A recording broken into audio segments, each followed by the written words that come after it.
Hello, this is Kevin Carr with IMC Search, and this is the video number 1 of our search engine synchronization whiteboard series. And the first thing we're going to be talking about is SEO antics. Now, what I mean by SEO antics are these are the typical things that you end up seeing on a daily basis in your email inbox, getting ranked number 1 in 3 days, $299 submission software, all these different types of things. And we're just kind of going to clear the air and let you know definitely things that you do not want to do, so you can just kind of toss those emails to the side whenever you receive them. Because if it sounds too good to be true, it usually is. And one of the first things that we'll talk about here is link schemes. Now, link schemes, you've probably heard of different types of link farms, or getting 1,000 links for $199. Anything that seems to be automated or is usually software driven in regards to people linking to your website is usually a bad idea. Because now when Google talks about links, they're talking about you finding relevant sites, other sites that are within your industry that are willing to link to you, giving you a thumbs up that you're a good site. And an automated piece of software just really won't do it.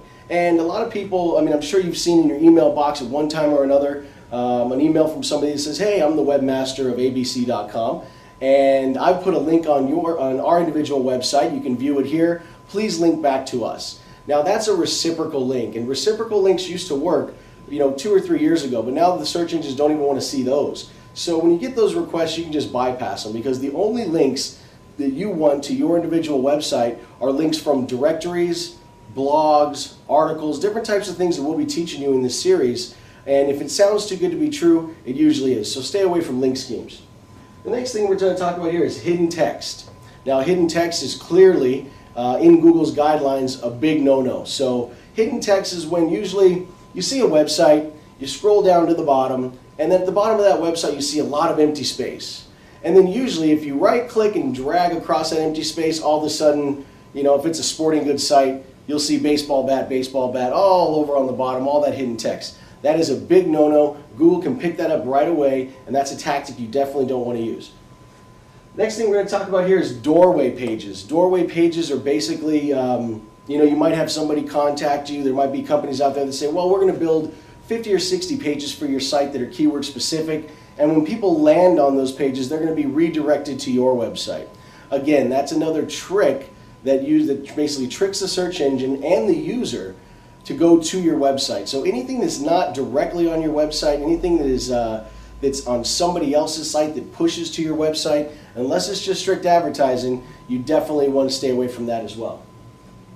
Here's another one that we hear a lot of, and we get a lot of questions on this, and we're talking about the super ranking software.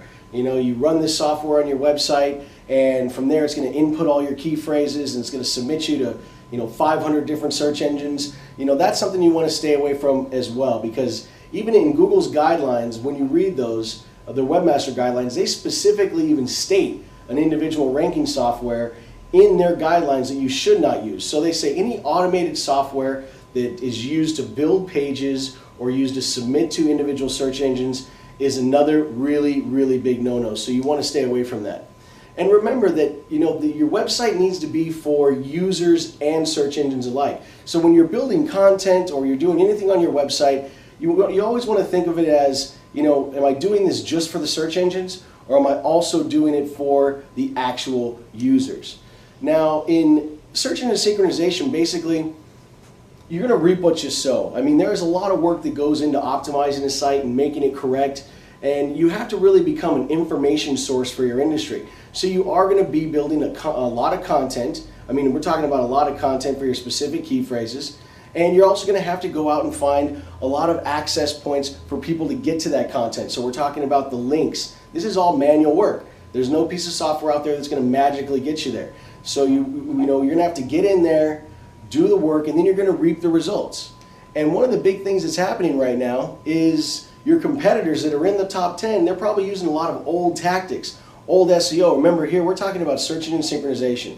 This is completely new to the industry. This is what gets sites ranked quickly and keeps them there for a long time. So as you do the right things for your website and your competitors do not change the things that they're doing, they're leaving you an open door to get those top search engine results.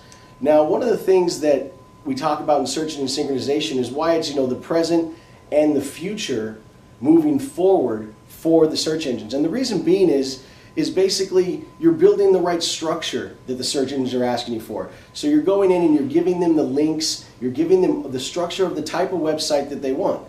You're putting the code in the website that they want, the types of title tags, the meta tags. These are all basics that they've been asking for websites for years, but everybody decides to try to use tricks or schemes to get there instead of actually just doing the correct work. Because if you do the correct work, Google's going to reward you with the top positions. So what you want to remember from this is you want to stay away from this. SEO antics, anything that seems too good to be true usually is. And remember, the only thing that you want to do on your website is something that you would feel comfortable telling Google or explaining to Google if they called. So if Google gives you a call and says, hey, why are you part of this link farm? You're not going to feel comfortable about that. Why are there doorway pages pointing to your site? You're not going to feel comfortable about that. But if Google contacted you and said, hey, why do you have these 15 really good content pages on your site that explain your products? Or why is your code so clean? Of course, you're going to enjoy telling Google that you've done the right thing and you've went through their guidelines. So always remember, stay away from the antics and do the things that we teach you in this video series, and you will get the top positions that your website deserves. Again, this is Kevin Carr with IMC Search and Search Marketing Labs, and we'll be on to the second video shortly.